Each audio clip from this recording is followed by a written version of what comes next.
I'm Terry Rosamond and I'm training to run the world's largest GPS drawing out of a cock and balls in a single continuous effort and raise £5,000 for Movember. How big, you ask? A 75-mile manhood masterpiece. In this vlog, I'm going to be sharing my training journey as I aim to shred the dad bod and take on the greatest endurance challenge of my life.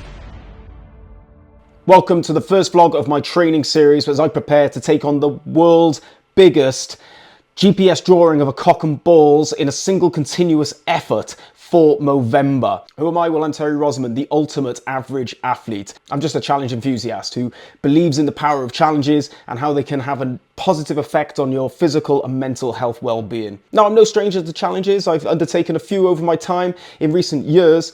I've done a pounds for pound ultra marathon, which is 50 miles with an ever-increasing weight on my back. So that increased by 1 pound of weight for every 50 pounds that I raised, ending with about 24 pounds of weight. And more recently, I've done Pen y Fan, where I had to ascend and descend Pen y Fan, the highest point in southern Britain, 10 times in 24 hours. But not in the summer, in the nice weather. It was in the middle of winter with snow, ice, wind and freezing temperatures. So I'm no stranger to challenges. However, over the last few years, I've sort of let myself a bit go with family life and work and family commitments. I've put a lot of weight on since then, probably about 2 stone, and I'm a lot less fit than I was back then. So tackling this 75-mile monster is going to push me to the absolute limits. I'm also trying to juggle this challenge with obviously work commitments, family commitments. I've got 2 weddings during the training. I've got 2 stag do's during the training, and I've got a family holiday. So it's all about how I can tackle this 14 week training program and get myself into peak physical condition to take on the biggest challenge of my life. Why am I taking on this challenge? Well, men's health is an important topic for me, and if it resonates with you, then I'd truly appreciate any support you can give me. Just donating as little as £5. Think of it as buy me a pint at the pub would truly be appreciated and help go towards my £5,000 target. So my main aims with this vlog is to document the process as I go from dad bod to peak physique to try and undertake this massive challenge of mine. Hopefully I can show you that what it takes to go through something like this, see that you can actually do it yourself, and inspire you to go out and push your own limits, because I truly believe in the power of challenges and how they can give you something to aim for. They can give you purpose in your life. They can increase your mental resilience. They can increase your self-confidence, your self-belief, and have a positive effect on your mental well-being. For this challenge, I'm undertaking Omnia's 100k training program, and it's a hybrid training program. So for a hybrid training program, you're actually undertaking 2 disciplines at the same time, strength and endurance. This is purely just because I've got dual aims. I obviously want to get my endurance up for the challenge, but I have aims of being strong and capable in improving my strength across the Olympic lifts. So for week 1 of the training program, it's test week. Now I've already taken my weight. As you can see in the video here, I'm weighing at 98 kilograms. This is not your stereotypical endurance athlete's weight. Rather on the heavy side at the moment, and it's probably the heaviest I've been in about 4 or 5 years. So one of the main aims of this program is to actually get that weight down a bit, make it a bit easier on my body and my joints. Also, I'll be testing my squat strength and my deadlift strength and my upper body strength. However, due to an injury that I've currently got, I'll be postponing the upper body section of the plan until my injury is healed. I'll talk more about that in the video as well. I'll also be doing a threshold heart rate test as well for my current level of fitness. Now these are important because once you've got these benchmarks, then you're able to craft the training program to suit where I'm at this current moment. And also I'll be able to monitor my progress throughout the time on the training program. And if throughout this video you have some advice for me or hints and tips or comments on my posture during the exercises, please feel free to comment below. I'll take it on, and I could do with all the help I can get with it. So without further ado, I will see you in the morning for day 1 of the training program where we tackle the squats. Here we are in the home gym. Today we're doing day 1 of the training camp, which is squat. It's supposed to be squat and deadlift, but I'm saving deadlift for another time, and I'll explain why when we get to that day as well. So today we're just doing squat. We're just going to work it up to a 3 rep max.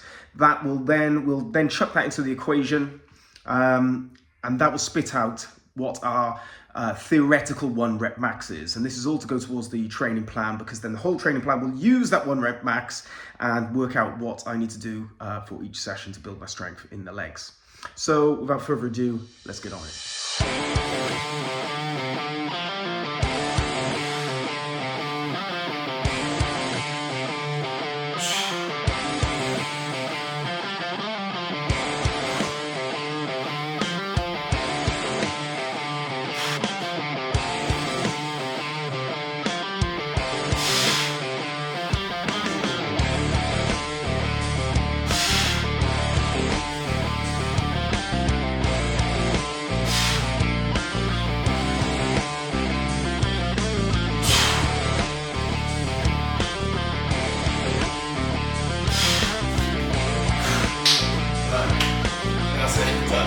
So got up to a max of 72.5 kilograms for free there.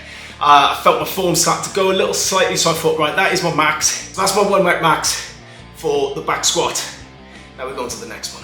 Okay, day 2 of the program. It's currently Wednesday. Now this was supposed to be an upper body workout. However, stupidly, putting up this squat rack, about 6 weeks ago, I got tennis elbow, tendonitis in both of my elbows, bloody gripping the nuts and bolts so tight.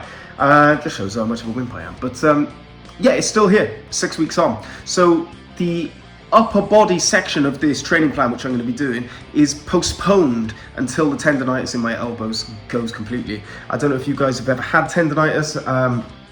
As I'm getting old, in my old age, 39, it can really flare up if I overdo any sort of muscle. So when people say, oh, you have to be careful on your training sessions to not get injured, that's what they're on about. I always thought it meant breaking a leg or something, but it's actually on about tendonitis. It's overworking the muscle. If you just come into something fresh and new, it's just going to flare up, and then you're not going to be able to train. It's going to scupper your training plans.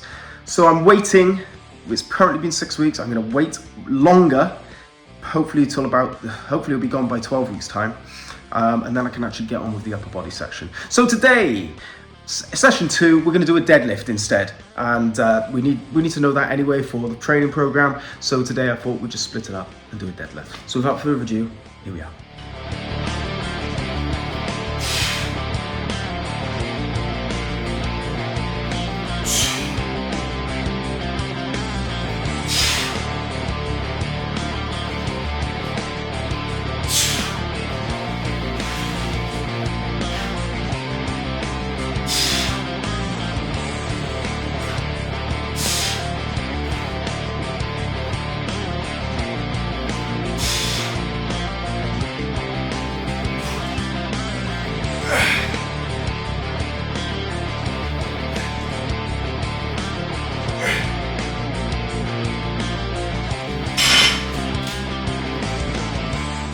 So that's it, I'm calling it there.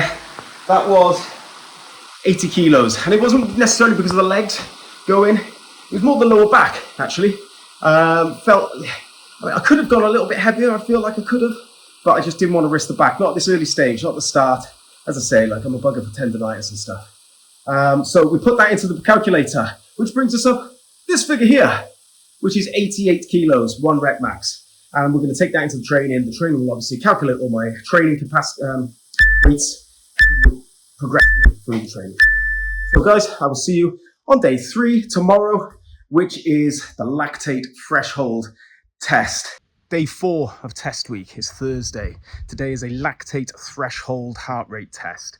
So it's basically half an hour for as hard as you can, and then you look at the average heart rate of the last 20 minutes, and apparently that is going to give me my lactate threshold heart rate. Then all the other training is going to be off the back of that heart rate, so percentages, to make sure that I'm hitting certain fitness zones or heart rate zones in order to progress my fitness forward.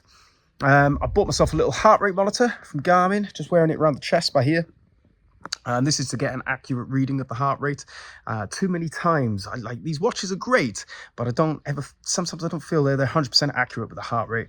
I want to take the training seriously and get the most out of it, so I invested in a little heart rate monitor for me.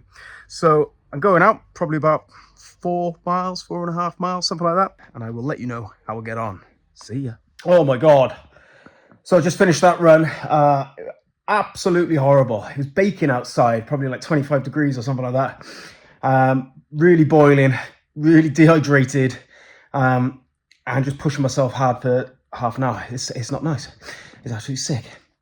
But I've done it. So for the lactate threshold heart rate test, you look at the last 20 minutes of your half an hour run.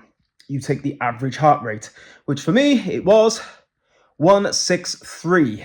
So that now goes down as my lactate threshold heart rate. So all in all, that being said, to conclude, I think we're looking at me being in some of the worst fitness shape for the last 4 years. So, at 98 kilos, that's probably the heaviest I've been in a long time, maybe 4 years.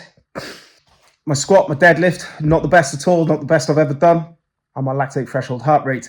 So if you look at the minutes per mile for that test, I was actually scoring 9 minutes 41, which is a long way off of what I was getting just mere months ago, probably around 8-minute miles for something similar, like a 5K or something like that.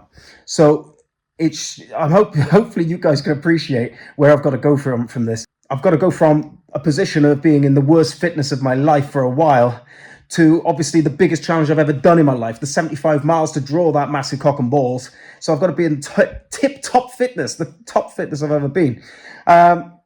So with that being said, we go on to week 2 now. So join me at week 2 to catch up, to see how I'm doing. And don't forget to subscribe to the journey. You can click here to subscribe, and don't forget to donate. There's a link down below. You can donate to my cause. I'm raising $5,000 for Movember, men's health. If you're lucky enough, you can click here to the next episode. But if you're too early, then this will be a little link to go and watch some of my podcast episodes if you're interested in improving your mental health and fitness. Thanks very much.